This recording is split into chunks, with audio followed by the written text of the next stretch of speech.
Hi, everyone. Today I want to talk about my husband's job loss and and sort of what happened with that and what happens also to you as the stay-at-home wife and mother when your husband loses his job. It can be a very scary situation. It's actually very scary just to become a stay-at-home wife and mother. I used to have a business of my own, a career of my own. And after my first child was born, my husband and I, we decided that I would stay home and take care of the kids. And that was because I didn't want to put my kids into daycare. I really wanted to be the primary caregiver. But what you have to do when you do that is you have to give over that sort of control and that power to someone else to take care of you and your family financially. And for me, that was a struggle. It was a really hard thing to do. And I think it's hard for women to do in general. It's not the easiest thing to decide to give up your income and stay home with your kids. And a lot of women don't choose to do that, but I did, and we did.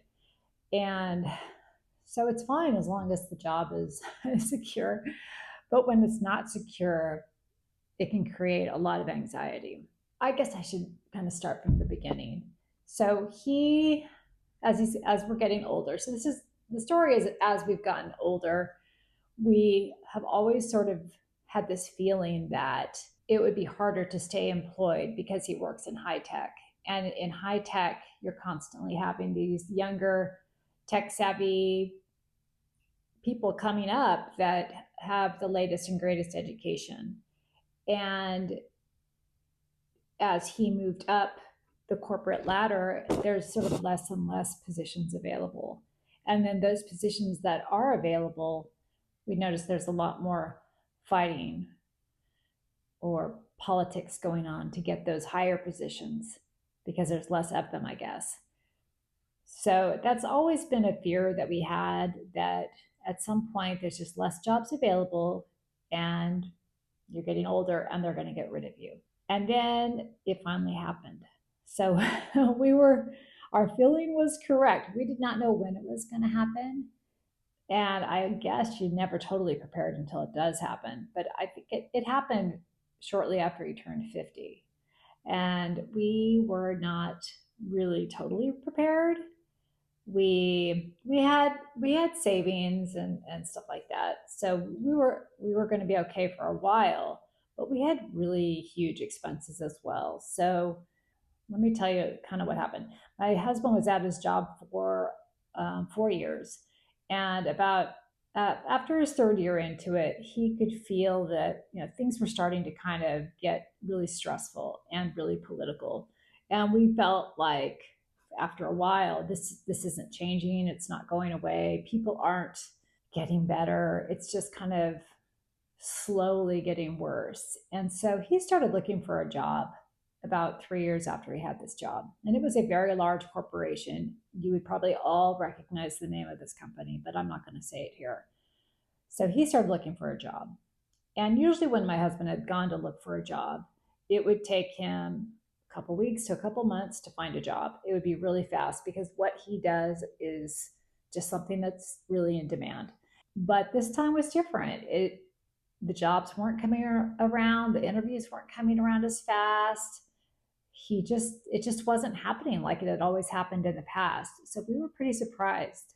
He continued looking for a job for about a year, and he had expanded his job search to out of state because of this. And it was like, okay, whatever, you can look, but we're not moving. So anyway, he did eventually get a job out of state, or he got an offer, I should say. And I'm like, oh, we talked about it. It was a good offer, but it was like, no, we're not moving. So it doesn't really matter. Keep looking. And then 2 days after he got this out of state offer, he got laid off. Even though we knew things weren't going well, it was still a surprise. It was still unexpected.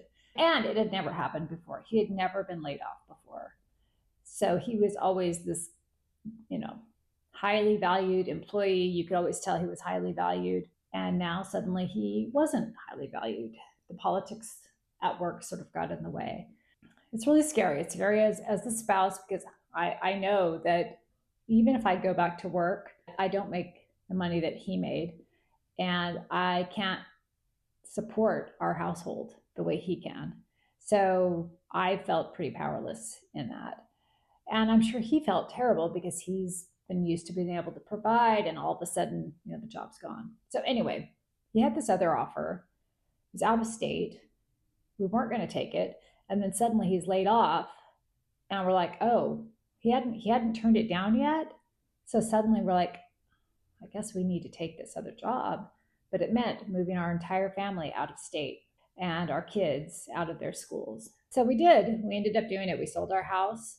We moved out of state. We bought a new house. And then we were there for about 3.5 months.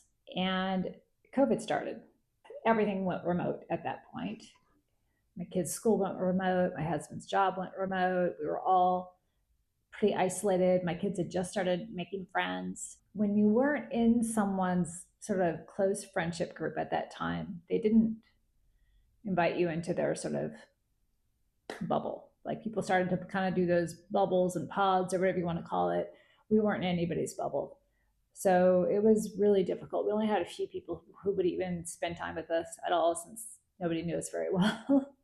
So we spent a year doing that. Then eventually, my husband's company there decided that they were going to go remote indefinitely. So we decided to come back to our hometown, and we sold our house and we moved back to our hometown. And that was good. And even though COVID was still going on and that part was really strict, we had friends here who were willing to let us into their bubble. So losing his job, it was scary. It was scary. It was disappointing to have to move. We moved our whole life. We moved our house. We sold the house. I mean, we just had to do so many things that we wouldn't have done. And of course, when you sell houses like twice like that, you lose a lot of money in those transactions with all the real estate fees. So you take a financial hit. It's not good to do that, to move twice so quickly together. I guess I should include that once we made this decision to move, since we had to move, I was really unhappy. I was really, and I didn't want to tell him I was unhappy, but I was really unhappy that we had to move. I really didn't want to start over with all my friends in my 50s. I didn't want my kids to start over. But I also knew we had a few friends who had also been laid off at different times over the last probably 10 years. We had one friend that was unemployed for a couple of years. We had another friend that was unemployed for 3 years before he found a job. So we had known some people that had been laid off, and it really affected them for many, many years. And to be so selfish as to say, no, I don't want to move because of this. I didn't feel that I could. I basically felt like I just needed to say, yes, let's move. It's the best thing for our family, and go do it. And we did it, but I really didn't want to do it. So, but we did it anyway. We survived. Um, and then luckily because of COVID, we did come back. I mean, that's actually the reason we were able to come back, because this company went full remote, and a lot of other companies went remote at that time. So it actually, for us, it's like the entire potential job pool opened up for my husband. So he still had the job in the other state, but once we had decided to come back to San Diego, we knew he could stay with that job, but we also knew that there would be other jobs that would be remote, that would be potential for jobs for him. And that would add a layer of, at least we thought, security at the time, that he could find another remote job. One of the things that we decided to do after my husband lost his job and we'd made the move out of state, we decided that we need to have more than one stream of income, that one stream of income was not sufficient, because you are left in this vulnerable position that if that one stream ends, you are stuck. You don't have anything. You have nothing coming in. So since we had sold the house and gone out of state where it was a bit less expensive, we took the money that had been in our house, the equity that we took had been in our house, and we were able to purchase 3 rental properties out of state. And our whole goal was actually to purchase enough rental properties that it could entirely replace my husband's income. So we got 3, and there were a lot of bumps in the road there. We could talk about that in a different video, but we have 3 properties, and we collect rent on all those properties now. And it's not completely replacing my husband's income, but it is a large chunk. That was something that we did to help us feel like we have something else, like we want to create something that would just make it so we were less vulnerable to job loss, especially as we get older, because we still see job loss as a potential threat. He has a job now, he got another job, but we still think that as he's getting older, it's still potential that they're going to want to get rid of him again. And I think anybody in high tech, or maybe in any field, I don't know, but at least in high tech, we really strongly feel that this could happen again. So we would like to buy more rental properties or still create more streams of income. So right now we have 4 streams of income, and I'm trying to create a 5th through my YouTube channel. And we'll see how many income streams I could possibly get through this. But we would like to buy more real estate as well. It's just harder right now because the interest rates are a bit higher. So we'll see. We'll see if things change. But at least we're thinking about it now. And we're also thinking about businesses that we can start, like small businesses or side hustles or whatever you want to call it. I mean, I am constantly thinking, okay, what can we do? What business can we start? What side hustle can I do? What other ways can we have income? Because I just don't want to count on anybody else or any one thing anymore. I think it's super important for us to have other streams of income. And I think for anybody that is important. Now, I know there's not always good outcomes. There are sometimes bad outcomes. Like my husband was able to find another job after a year, but being out of an income for a year is that you take a huge financial hit. And like I said, we knew people who are out longer. So those are bigger financial hits. I mean, people end up having to move because of this. All kinds of things can happen. So our advice is to create more streams of income, however you can do it. 1 is not enough. 2 probably isn't enough. You really need to have several streams of income. And that's sort of my takeaway from all this, is that you are vulnerable if you only have 1 stream of income. And you need to also keep your expenses low enough that your income can cover it. If say your main source of income is lost, I mean, can you still survive? And if the answer is no, then you probably need to, or my advice is that it would be wise to think of how you can change that situation so that you don't go through what we and other people have gone through. My takeaway for us is to continue to find other sources of income. And hey, having 4 is pretty awesome. If I had 10, that'd be even better. So I'm working on it. I'll keep you posted if I get more, but I'm working on it.